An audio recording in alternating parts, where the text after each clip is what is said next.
Praise the lord అండి. దేవుని దయ వల్ల మీరందరూ క్షేమంగా ఉన్నారని ఆశిస్తున్నాను. ఇప్పటి వరకు మనం మత్తయి సువార్త 9వ అధ్యాయము మొదటి నుండి 17వ వచనం వరకు చదువుకున్నాం కదండీ! ఇవాళ మిగిలిన కొన్ని వచనాలు చదువుకునే ముందు ఒక చిన్న ప్రేయర్ చేసుకుందామండి.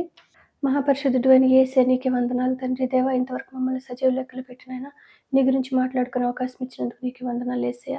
తండ్రి ఇప్పుడు మీ గురించి మాట్లాడుకోబోతుండగా ఎక్కడ ఏ తప్పు మాట్లాడకుండా యేసు నామములో నా నోటికి మీ అగ్ని కంచె కావలుండును గాక ఆమేన్. యేసు నామములో మా అందరికి నీ వాక్యాన్ని అర్థం చేసుకునే కృప కలుగును గాక ఆమేన్. యేసు నామములో అడుగుచున్నాం తండ్రి ఆమేన్. ఇప్పటి వరకు మనం తెలుసుకున్నాం కదండీ! యేసయ్య పక్షవాయువు కలిగిన వ్యక్తిని స్వస్థపరిచేటప్పుడు నీ పాపాలు క్షమించబడుతున్నవి అనేసి అన్నారు కదండీ! ఆ మాటను పట్టుకొని వెంటనే అక్కడున్న శాస్త్రులు యేసయ్యని తప్పుపట్టాలని చూశారు కదండీ! అయితే యేసయ్య శాస్త్రులకి ఎంతో ఓపికగా సమాధానాన్ని చెప్పారు కదండీ! కానీ తర్వాత యేసయ్య మత్తయి అనే ఒక వ్యక్తిని వెంబడించమని చెప్పారు కదండీ! తర్వాత యేసయ్య ఆయన శిష్యులతో కలిసి భోజనానికి కూర్చున్నప్పుడు ఆయన దగ్గర అనేక మంది పాపులు ఇంకా సుంకరులు కూడా కూర్చున్నారంట కదండీ! ఇదంతా గమనిస్తున్న పరిసయ్యులు యేసయ్య పాపులతో కలిసి, సుంకరులతో కలిసి భోజనం చేస్తున్నారు ఏంటి అని మళ్ళీ తప్పు పట్టడానికి చూశారు కదండీ! అప్పుడు యేసయ్య మళ్ళీ పరిసయ్యులకి ఎంతో ఓపికగా సమాధానాన్ని చెప్పారు కదండీ! తర్వాత యేసయ్య వారితో ఆ విధంగా మాట్లాడుతున్నప్పుడు యోహాను యొక్క శిష్యులు కూడా వచ్చారు కదండీ! వాళ్ళు వచ్చి ఉపవాసం గురించి యేసయ్యని ఒక ప్రశ్న అడిగినప్పుడు యేసయ్య యోహాను శిష్యులకి కూడా ఎంతో ఓపికగా సమాధానాన్ని చెప్పారంట కదండీ! యేసయ్య ఆ విధంగా వారందరితో కూడా ఎంతో ఓపికగా మాట్లాడుతున్నప్పుడు యేసయ్య దగ్గరికి ఇంకొక వ్యక్తి వచ్చాడంట కదండీ! ఎవరా వ్యక్తో మనం చూద్దామండి. మత్తయి సువార్త 9వ అధ్యాయము 18వ వచనం. ఆయన ఈ మాటలు వారితో చెప్పుచుండగా ఇదిగో ఒక అధికారి వచ్చి ఆయనకు మ్రొక్కి నా కుమార్తె ఇప్పుడే చనిపోయినది. అయినను నీవు వచ్చి నీ చెయ్యి ఆమె మీద ఉంచుము ఆమె బ్రతుకును అనెను. యేసయ్య దగ్గరికి వచ్చిన అధికారి పేరు యాయీరు అనేసి మార్కు సువార్తలో మెన్షన్ చేయబడి ఉంది కదండీ! ఆ వ్యక్తి ఆ విధంగా మిగుల బతిమాలుకున్నప్పుడు యేసయ్య ఏం చేశారో మనం చూద్దామండి. 19వ వచనము. యేసు లేచి అతని వెంట వెళ్ళెను. ఆయన శిష్యులు కూడా వెళ్ళిరి. యేసు అధికారి వెంట వెళ్తుండగా మార్గమధ్యంలో ఏం జరిగిందో మార్కు సువార్తలో క్లియర్‌గా ఉందండి. మనం చూద్దాము. మార్కు సువార్త 5వ అధ్యాయము 24వ వచనము. ఆయన అతనితో కూడా వెళ్ళెను. బహు జనసమూహమును ఆయనను వెంబడించి ఆయన మీద పడుచుండిరి. 12 ఏళ్ల నుండి రక్తస్రావ రోగము కలిగిన ఒక స్త్రీ ఉండెను.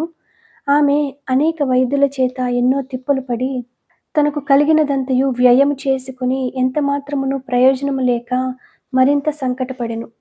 ఆమె యేసును గూర్చి విని నేను ఆయన వస్త్రములు మాత్రము ముట్టినా బాగుపడుదుననుకుని జనసమూహములో ఆయన వెనుకకు వచ్చి ఆయన వస్త్రము ముట్టెను. వెంటనే ఆమె రక్తధార కట్టెను. కనుక తన శరీరములోని ఆ బాధ నివారణ అయినదని గ్రహించుకొనెను.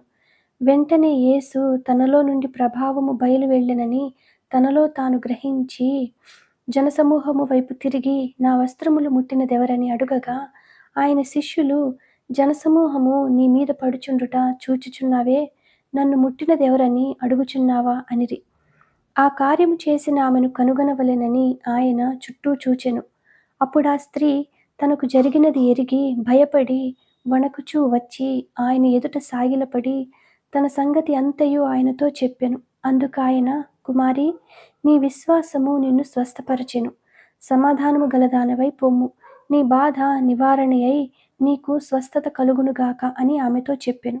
ఇక్కడ మనం గమనిస్తే ఆ రక్తస్రావం కలిగిన స్త్రీ అంత రిస్క్ చేసి ఆ జనసమూహంలోకి రావడానికి కారణం ఏంటండి? ఆమెకి యేసయ్య మీద విశ్వాసం కలిగింది కదండీ! ఆ విశ్వాసం ఎందువల్ల కలిగిందండి? ఎందుకంటే ఎవరో యేసయ్య గురించి చెప్పడము ఆమె వినింది కదండీ! ఆమె విన్న మాటల్ని ఆమె విశ్వసించింది కదండీ!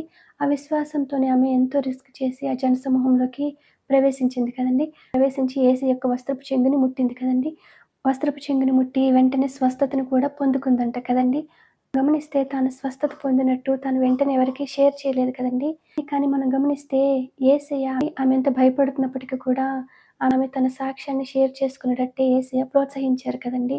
ఎందుకంటే మనం ఎప్పుడైతే మన సాక్ష్యాన్ని షేర్ చేసుకుంటామో సాతాను సిగ్గుపరచబడతాడు కదండీ! అంటే మనం ఎప్పుడైతే మన సాక్ష్యాన్ని షేర్ చేసుకుంటామో అనేక మందికి యేసయ్య మీద విశ్వాసం కలుగుతుంది కదండీ! వారు వారు కూడా రక్షణ ఇంకా స్వస్థత పొందుకునే అవకాశం ఏర్పడుతుంది కదండీ! అదేవిధంగా మనం కూడా మన యొక్క సాక్ష్యాన్ని అనేక మందితో ధైర్యంగా షేర్ చేసుకోవాలి కదండీ! అప్పుడు అనేక మందికి యేసయ్య మీద విశ్వాసం కలుగుతుంది కదండీ! ఆ విధంగా మన యొక్క సాక్ష్యాన్ని షేర్ చేసుకునే కృప యేసు నామములో మనందరికీ కలుగును గాక ఆమేన్. ఇప్పటివరకు చదువుకున్నాము మత్తయి సువార్త 9వ అధ్యాయము 18వ వచనం నుంచి 22వ వచనం వరకు. వాక్యాన్ని అర్థం చేసుకునే కృప యేసు నామములో మనందరికీ కలుగును గాక. ఆమేన్. యేసు నామములో మనందరికీ సమాధానం కలుగును గాక. ఆమేన్. Praise the lord.